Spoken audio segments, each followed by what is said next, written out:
Быйыл Кыргызстанда ур токмокко зордуктоого кабылган аялдардын саны 15%-га көбөйдү. Мындай изилдөөнү өлкөнү түрө кыдырып, ар бир фактын изилдеп келген укук коргоочулар билдиришүүдө. Ошол эле маалда мамлекет өлкөдө жашаган аял затынын укуктарын кечиресиздер, жакшы коргой албай жатат дешүүдө. Жанар Эсенова улантат. Соңку 10 ай ичинде үй бүлөлүк зомбулукка кабылган аялдардын саны 2,5 миңден ашат. Изилдөө өткөргөн уюмдун баяндамасында мындай көйгөйгө чалдыккан аялдар эч кимге даттанбагандыктан алардын үнү угулбай келет. Мунун себеби Кыргызстандагы патриархалдык өлкө болгондуктанбы? Айтор көпчүлүк айымдар күйөөсүнө каршы чыга албайт. Же жөн гана эл эмне дейт деген түшүнүк менен ачыкка чыкпай калат. Ал эми буунун жыл сайын Кыргызстанда 3,5 миңге жакын аял затына каршы кылмыш катталарын белгилегени да бар. Маселен, аларга карата күч колдонуп, зордуктоо, өлтүрүү, эркине каршы нике куруу.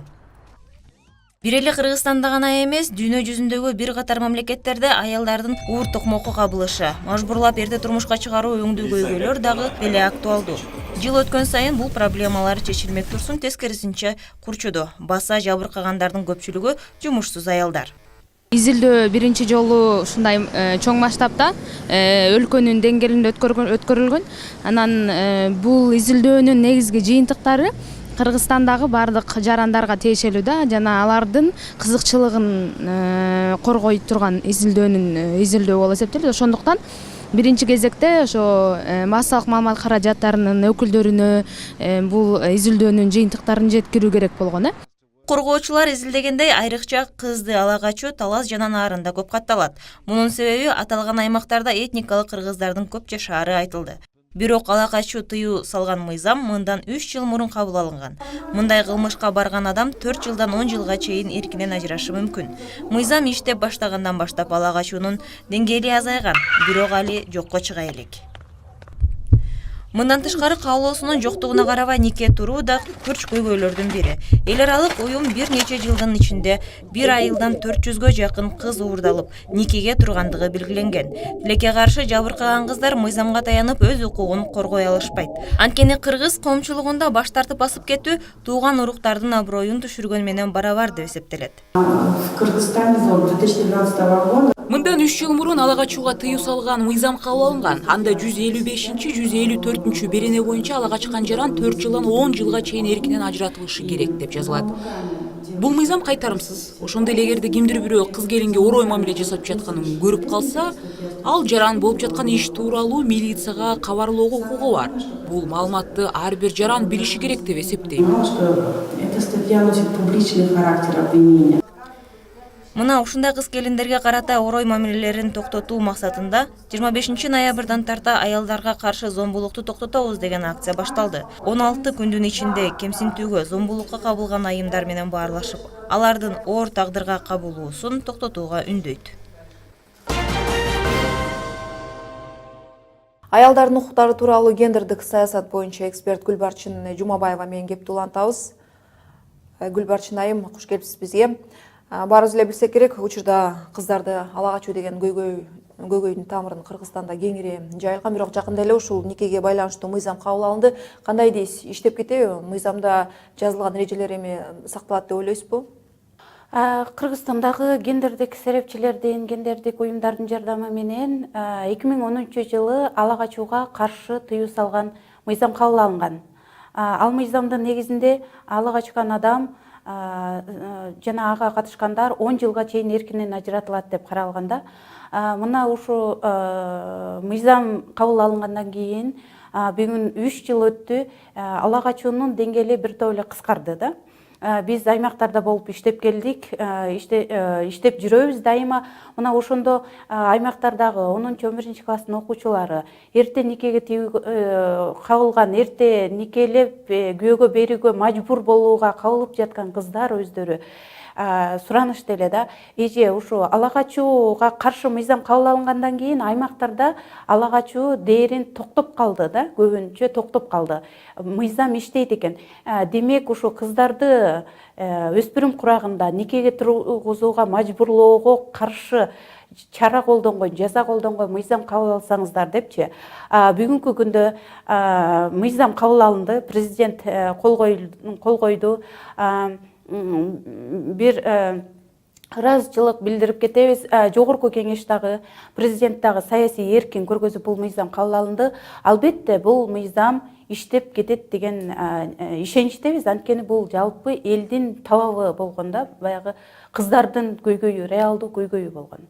Кыргызстанда сексуалдык мамилеге макулдугун берген жаш деген түшүнүк барбы? Мисалы, эки адамдын макулдугу бар болсо, бул зордуктоо катары эсептелбейт деген.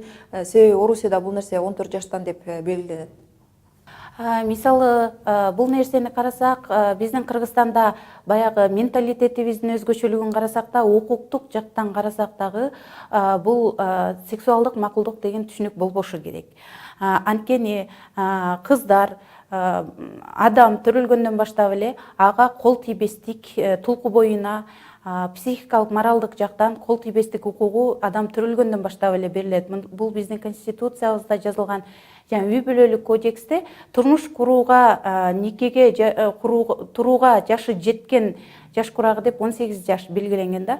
Мына ушул мыйзамдын негизинде дагы бүгүнкү күндө себепчилер болуп келген баягы ата-энелер көбүнчө түшүнүү менен, түшүнбөстүк менен кыздарды 9 класстан баштап күйөөгө тийүүгө мажбурлап келген эң биринчи себепчилер ата-энелер болгон. Экинчи, ошого катышып ошо кыз менен никеге туруп жаткан адам жана диний жактан баягы кайсы динге кирбесин, ошо кызга нике кыйып жаткан адам жоопко тартылат да 3 жылдан 5 жылга чейин.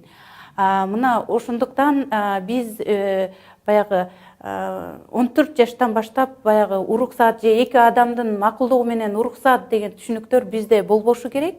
Анткени кыздар билим алышы керек, кыздар дени сак болушу керек. Кыздар никеге жаш курагы жеткенден кийин гана, толук кандуу билим алып, өзүнүн көз карашы калыптангандан кийин гана турмуш курууга барышы керек. Мына сиздер өлкөнүн ар бурчунда болуп жаткан аялдарды басмырлоо боюнча фактыларды билесиздер, иликтөө жүргүзгөнсүздөр. Өз кезегинде сиздер кандай сунуштарды киргизет элеңиздер? Бүгүнкү күндө жалпы дүйнөдө, ошондой эле Кыргызстандын аймагында дагы 16 күндүк зордук зомбулукту аялдарга жана балдарга карата, кыздарга карата зомбулукту токтотобуз деген чоң акция башталды да. Мына ушу бизде кыймыл бар, биргеликте зомбулукту токтотолу деген. Чоң Кыргызстандын бардык эл аралык уюмдарынын, жалпы эле бейөкмөт уюмдары, жарандык, гендердик серепчилер башында турган чоң кыймыл бар. Биз чоң иштерди жасап келе жатабыз. Никеге каршы мыйзамда ушу кыймылдын мүчөлөрүнүн активдүү катышуусунун негизинде кабыл алынды. Мына ушул кыймылдын алкагында Кыргызстандын бардык аймагында 50дөн ашык тегерек үстөлдөр, флешмобдор, түшүндүрүү иштери, жыйындар, жолугушуулар, зомбулукту биргеликте токтотолу деген ураан менен жүрөт. Биз айтат элек, зомбулукту токтотууга мезгил жетти. Биз Кыргызстанда үй бүлө бая зомбулук боюнча дагы, ала качуу боюнча да мыйзамдар, азыр никеге баягы өспүрүм кыздарды никеге тургузууга каршы мыйзам кабыл алынды. Мына ушул мыйзамдар кабыл алынганына карабай дагы зомбулук дагы эле балдарга, жаш кыздарга, өспүрүм кыздарга жана аялдарга каршы уланып келе жатат.